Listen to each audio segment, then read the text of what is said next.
Para aqueles que estão vendo pela primeira vez, a gente está estudando esse ano o livro Fonte Viva. E o capítulo de hoje é o capítulo 86. O livro Fonte Viva é uma psicografia de Chico Xavier pelo Espírito Emmanuel. E neste capítulo, Emmanuel comenta a seguinte frase, trecho de uma carta de Tiago.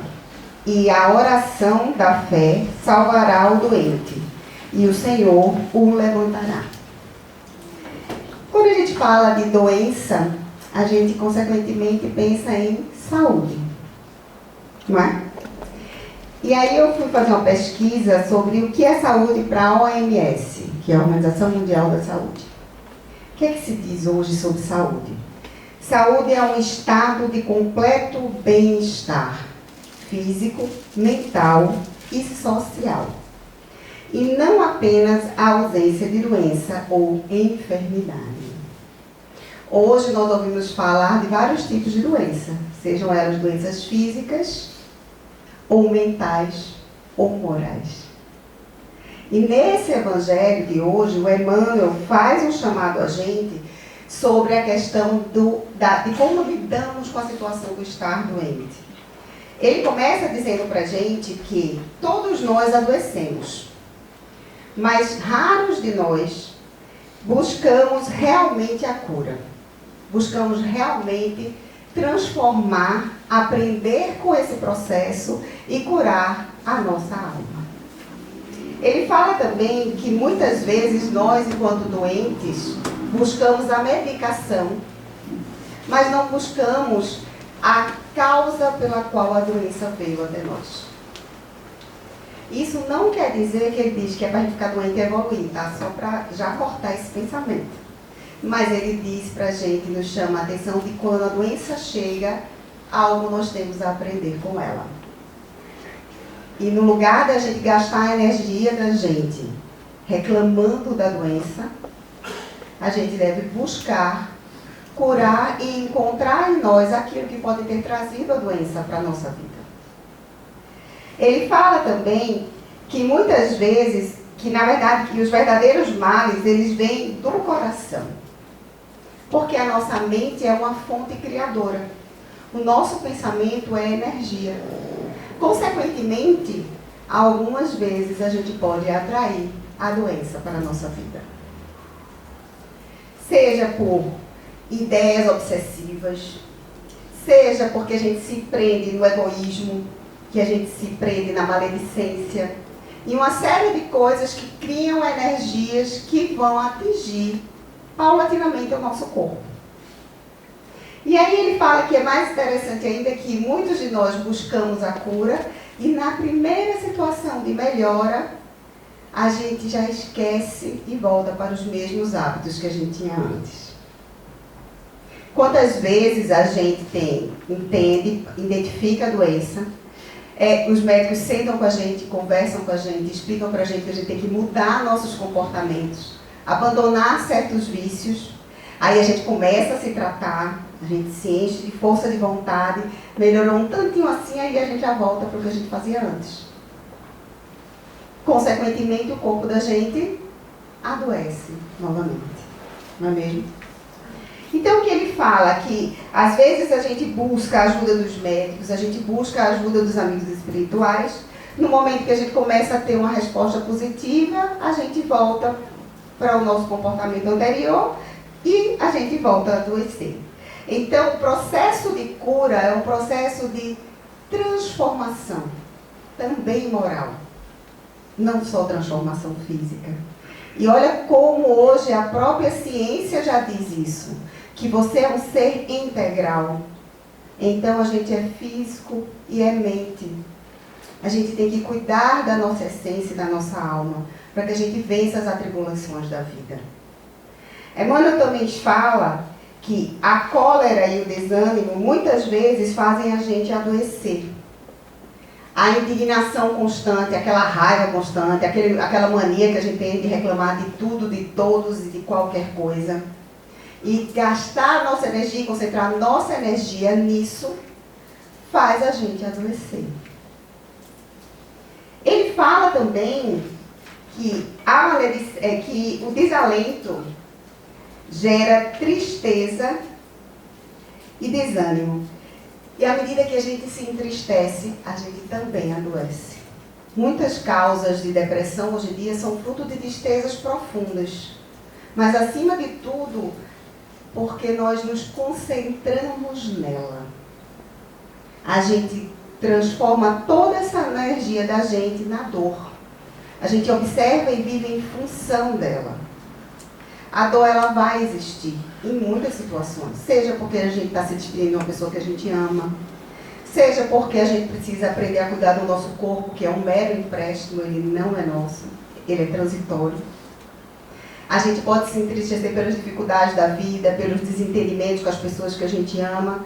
Mas o que a gente faz com esse sentimento é que vai fazer a diferença para o nosso processo de saúde constante. Ele fala na maledicência, que a maledicência e a inutilidade eles podem extinguir a vida. E maledicência aqui, gente, é falar mal mesmo. E a gente faz, né? Quem não faz aqui, eu já quero aprender a lição, que eu ainda estou em processo de aprendizado, né? Todos nós, em algumas situações, temos a oportunidade de nos calar, mas algumas vezes a gente fala. Né? A oportunidade existe quando alguém vem pra gente contar alguma coisa sobre uma pessoa, né? Falar de um amigo, de outro colega, de alguém da família. Começa, é tudo oportunidade da gente se calar. E dizer, ok, eu posso até te ouvir, mas eu não vou falar. E aí ele fala, e existem alguns estudos que falam sobre isso, né? Que você acaba desenvolvendo doença de tanta maledicência, de tanto fazer intrigas nos ambientes onde você vive. Assim como a tristeza profunda muitas vezes desenvolve um câncer.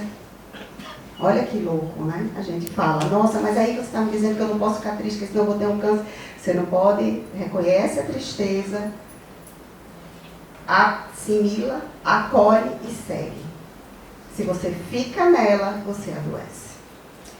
Então, o que ele diz assim? Eu achei essa frase tão completa que eu vou lê-la, tá? Ele diz assim, que gênio milagroso te doará o equilíbrio orgânico se não te calas, ou se não sabes calar, nem se desculpar, se não ajudas, nem compreendes, se não te humilhas para os desígnios superiores, nem procuras harmonia com os homens. Não há milagre, né?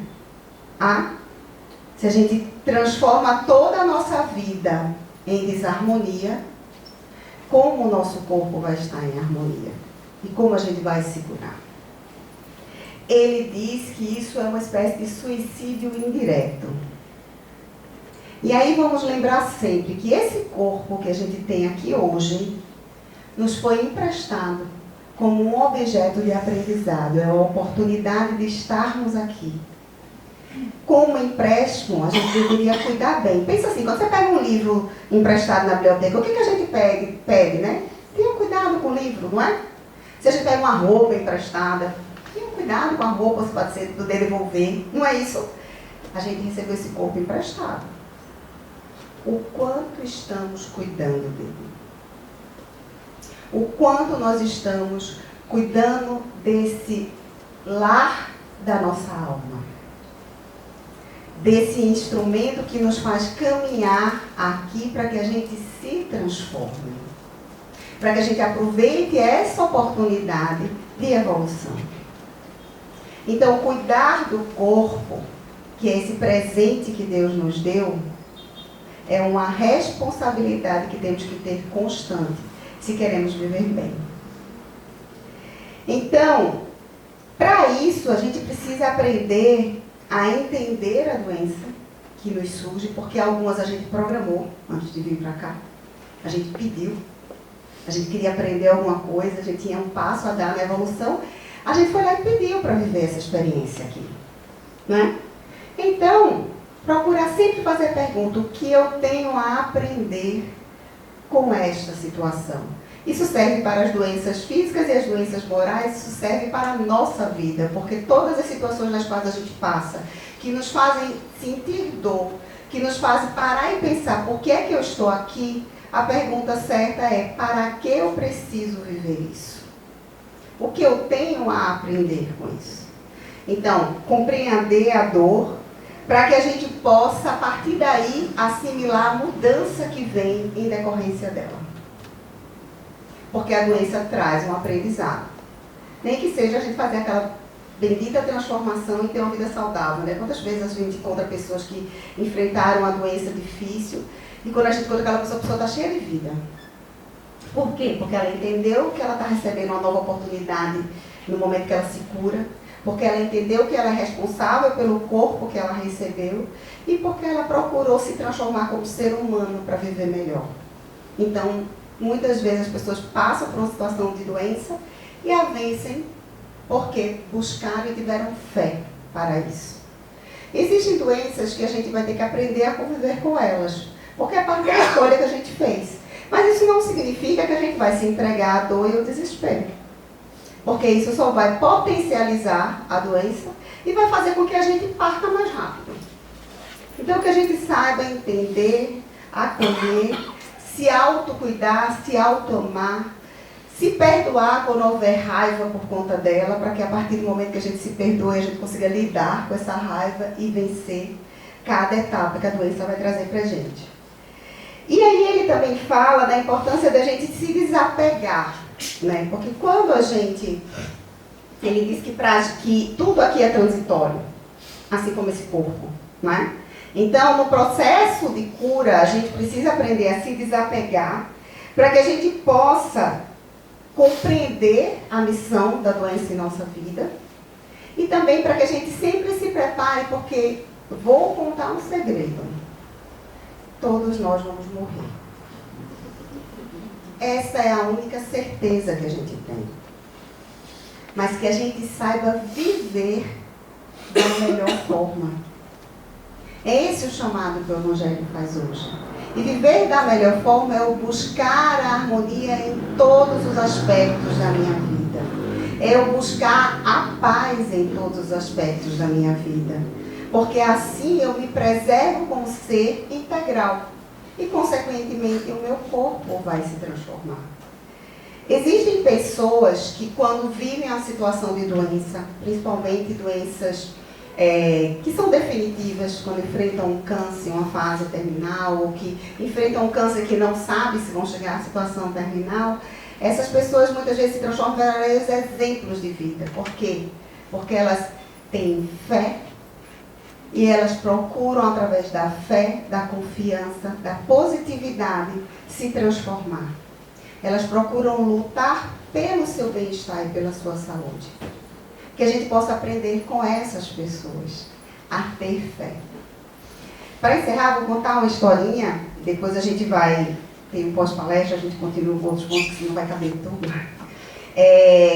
Quando estava preparando para essa palestra, eu vi um vídeo de Rossandro Klingen, todo mundo que já me ouviu falar, sabe que eu sou encantada por ele, né?